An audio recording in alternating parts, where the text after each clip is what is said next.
কিন্তু বর্তমান সময়ে একজন বাংলাদেশের সেই পতিতযশা আলেম, পতিতযশা ভাইরাল একজন ব্যক্তি আবু তোহা মোহাম্মদ আদনান ইসলামিক বক্তা, নাম জানেননি? আমি তো বলি বাংলাদেশের ভিতরে যদি 50 জন সেই পতিতযশা বক্তা আলেম যদি লিস্ট করা হয় আলেমদের নাম, আমি বলবো 1 থেকে 10 নম্বরের ভিতরেই সেই আবু তোহা মোহাম্মদ আদনান সাহেবের নাম আসতেই হবে, ঠিক না বলেন? এমন একজন ব্যক্তি, তার স্ত্রী সাবিকুন নাহার সারা নামক এই মহিলা, তাকে বিগত 2 মাস 2.5 মাস আগেই সারা দুনিয়ায় বাংলাদেশের বিশেষ করে 18 কোটি মানুষের কাছে তাকে একেবারেই তার নাম গন্ধ পর্যন্ত পৌঁছায় ফেলেছে, ঠিক কিনা বলেন? তার নাম শুনলে যেন মানুষ ঘৃণা করে। এইভাবে করে ওই তার দ্বিতীয় স্ত্রী সাবেকুন নাহার সারা নামক এই ভদ্র মহিলা, তার নাম গন্ধ পর্যন্ত মানুষের কানে কানে একটা ঘৃণার পাত্র হিসাবে পরিচয় করিয়ে দিয়েছে। সেই নিজেই স্বামীর কাছ থেকে কোলা তালাক নিয়ে চলে গিয়েছে, যাকে আমরা বলি ডিভোর্স। কিন্তু মেয়েদের পক্ষে আল্লাহ রাব্বুল আলামিন যেই স্বেচ্ছায় ডিভোর্স দেওয়ার অধিকার আল্লাহ মেয়েদেরকে দেয় নাই, কারণ মেয়েরা বড় বজ্জাত, সবাই না, কিছু মেয়ে আছে এমন বজ্জাত, যেই মেয়ের কারণে স্বামীর জীবনটা পর্যন্ত তছনছ হয়ে যায়। ও আল্লাহ, এমন বজ্জাত মহিলা থেকে আমাদের হেফাজত করুন, আমিন বলেন। ও যুবক যারা বিয়ে করেন নাই, আল্লাহর কাছে এখন থেকে দোয়া করতে হবে, আয় আল্লাহ আমার জীবনে এমন এক সুদর্শন চরিত্রবান নারী দিয়েন, যেই নারী হযরতে মা আয়েশা সিদ্দিকা রাদিয়াল্লাহু তাআলা আনহা, হযরতে মা ফাতেমা রাদিয়াল্লাহু তাআলা আনহা যেমনি স্বামীদের মহব্বত ভালোবেসে অন্তরের মধ্যে জায়গা দিয়েছিলেন, এমন স্বামীর এই মহব্বত করনেওয়ালা স্বামী ভক্ত পর্দানসীন নেককার স্ত্রী আমাদের জীবনে তুমি ব্যবস্থা করে দিও, বলেন আমিন। দোয়া হবে। যে কথা বলতে চেয়েছি, এই সাবেকুন নাহার সারা নামক এই মেয়ে আমাদের শ্রদ্ধেয় ভাই জনাব আবু তোহা মোহাম্মদ আদনান সাহেবকে সেই নিজ স্বেচ্ছায় আবু তোহা মোহাম্মদ আদনানের বিপক্ষে বিভিন্ন সালিশ বিচার দিয়ে তার থেকে কোলা তালাক নিয়ে চলে গেছেন।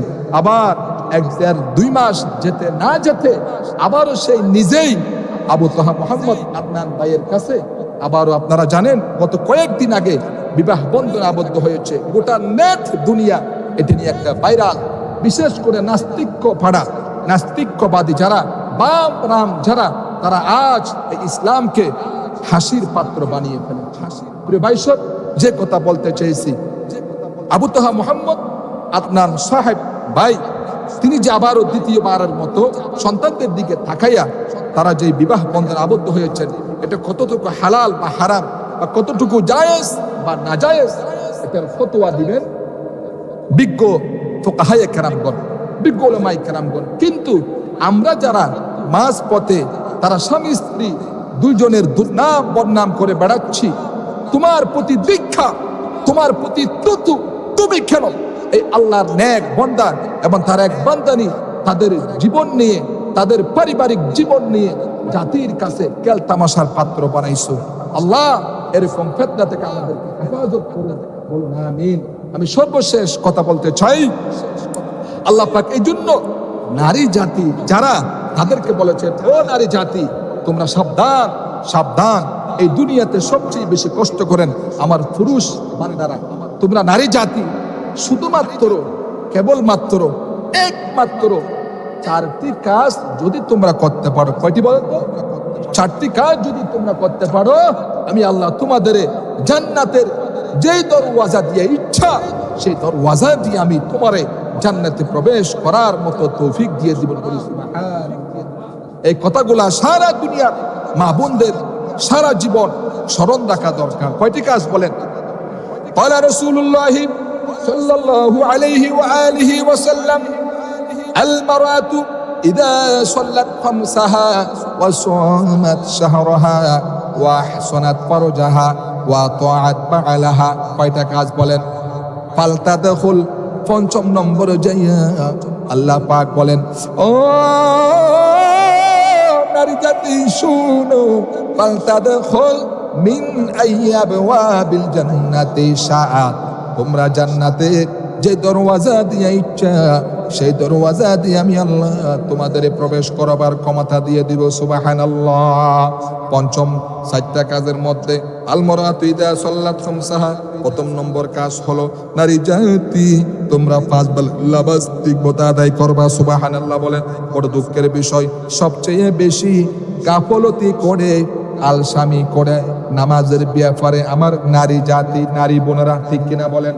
কারণ তাদের তো জামাতের নামাজ পড়ার বিধান নাই, তারা ঘরের মধ্যে একাকী নামাজ পড়বে, তো তারা কি করে আজান দেওয়ার পরে নামাজ পড়বে করতে করতে 1 বেলা চলে যায়, 2 বেলা চলে যায়।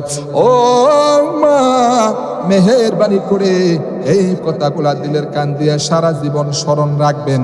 1 নম্বরে যদি আপনি আল মারআতু ইযা সাল্লাত খামসাহা, 5 বেলার নামাজ যথাযথ আদায় করেন, ওয়াসামাত শাহরাহা, মাহে রমজানুল মুবারকের 30টা রোজা যথারীতি আদায় করেন, ওয়া আহসানাত ফারজাহা, আল্লাহ পাক যে আপনাকে জিনত সৌন্দর্য দিয়েছেন যেটা স্বামী ছাড়া দ্বিতীয় আর কারো কাছে সেই আমানত প্রদর্শন করার অনুমতি আল্লাহ আপনাকে দেয় নাই। অর্থাৎ আপনার জিনত, আপনার গায়রত, আপনার সৌন্দর্য আপনি আপনার স্বামী ছাড়া দ্বিতীয় আর কাউকে যদি না দেন। 3 নম্বরে 4 নম্বর ওয়া তাআত আলাহা, আপনার স্বামী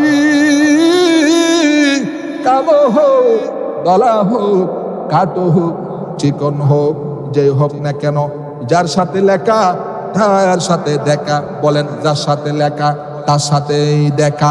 ও মা, রোজা জনের মধ্যে হয়তো আপনি নারীর সাথে আপনার ওই খালা মিয়া স্বামীর সাথে আপনার দেখা হয়েছিল, আল্লাহ আপনার কপালে এই স্বামীকে রেখেছেন। আপনার মা বাবা দেখে শুনে যে এই স্বামীকে দিয়েছেন, এই স্বামীকে যদি আপনি যথার্থ ইতাআত করে, আর যথার্থ কথাবার্তা শুনে, তার দেওয়া আমানত, তার অর্থ করি, তার সমস্ত নাজ ও নিয়ামত সব কিছু যদি আপনি আমানত রেখে স্বামীর মন জয় করে, মা যদি আপনি চলতে পারেন, ফালতাদখুল মিন আইয়ি আবওয়াবিল জান্নাতি শাআত, আল্লাহ পাকের হাবিব বলেন উম্মত, ওই নারী এই 4টি কাজ করার বিনিময়ে কাল ময়দানে মাহশরে জান্নাতের যে দরওয়াজা দিয়া ইচ্ছা সেই দরওয়াজা দিয়া বেলা হিসাব প্রবেশ করতে পারবে। জোরে বলেন সুবহানাল্লাহ। প্রিয় ভাই সব, এখানে একটা ঘটনা মনে পড়লো। হাকিমুল উম্মত আশরাফ আলী থানভী রহমতুল্লাহ আলাইহি লিখেছেন, তাদের ভারতবর্ষে একটা সুন্দর সুদর্শন 1000 পাশা একটা নারী, বলেন 1000 পাশা একটা নারী, অনেক সুন্দর, কিন্তু নারীটা বড় তাকওয়াবান, আল্লাহওয়ালা ছিল। বলেন নারীটা কি ছিল? ওই সুন্দর সুদর্শন নারী সেই সব সময় আফসোস করেন, শুধু বলে আলহামদুলিল্লাহ আলহামদুলিল্লাহ, হাঁটতে বসতে চলতে ফিরতে শুধু আলহামদুলিল্লাহ আলহামদুলিল্লাহ জপেন। আর তার স্বামী ছিল তার এলাকার সবচেয়ে একজন কুশ্রী বিশ্রী কৃষ্ণবর্ণ, অর্থাৎ কালো বর্ণের একটা লোক স্বামী। বলেন স্বামী কি? একেবারে এমন কালো, দেখছি তলার মতো কালো, আসলে এমন একেবারে খাওয়া কাদের মতো কালো, এমন কালো স্বামী। আর স্ত্রী হচ্ছে 1000 পাশা নারী। স্বামী দেখতে পাচ্ছে এমন সুন্দর সুদর্শন স্ত্রী, সেই তার প্রতিবেশীর ভিতরে আশেপাশে 10 গ্রাম খুঁজেও তার স্ত্রীর মতো এত সুন্দর নারী আর তিনি দেখতে পান না। তিনি খুবই সন্তুষ্ট, খুবই রাজি খুশি। আর এই দিকে তার স্ত্রীর দিলের মধ্যে কোনো ব্যথা নাই।